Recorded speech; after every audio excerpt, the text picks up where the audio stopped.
quand on perd son père ou sa mère, on a le droit à 3 jours de congé. Ce qui correspond, grosso modo, à une rhinopharyngite. Sur le plateau de Quotidien, lundi 5 juin, Bruce Toussaint est venu dénoncer une injustice. Lui, qui a perdu ses 2 parents et compté sa peine dans son œuvre, heureusement, elle n'a pas souffert, estime que le gouvernement français, pourtant riche et protecteur, devrait faire plus d'efforts en cas de deuil. En comparant les temps de repos octroyés pour la disparition d'un proche et pour un rhume, le journaliste espère mettre en lumière un déséquilibre. Il me semble quand même que dans les 2 cas, il y en a un qui est quand même un peu plus grave.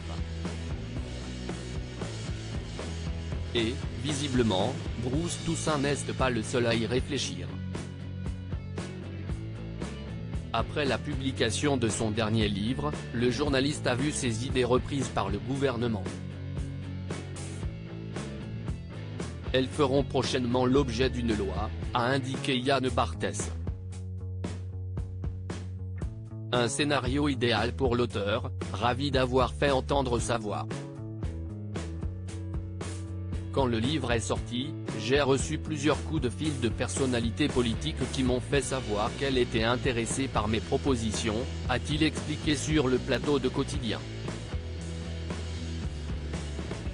Je tends une perche, assez lourdement. J'ai 2-3 idées, si quelqu'un s'en saisissait, ça pourrait être super.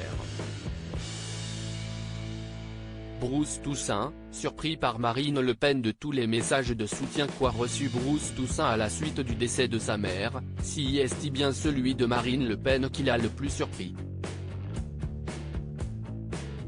Si le journaliste explique avoir interviewé la chef du Rassemblement national une dizaine de fois, celui-ci n'avait jamais eu d'échange privé avec la fille de Jean-Marie Le Pen. Je suis stupéfait, aurait-il confié à son confrère Benjamin Duhamel.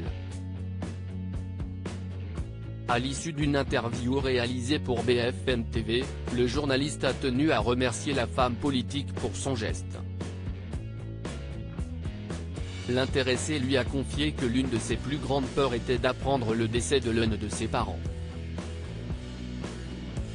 Un point commun avec la chef du RN qu'il n'avait pas imaginé, mais qu'il a accepté à bras ouverts. La sincérité de ses messages politiques n'est pas un sujet, a-t-il insisté sur le plateau de BFM Story, le lundi 3 avril. Le cynisme de nos milieux n'est pas à l'ordre du jour.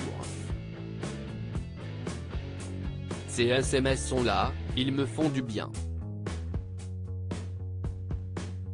Je n'y vois rien d'autre que du réconfort.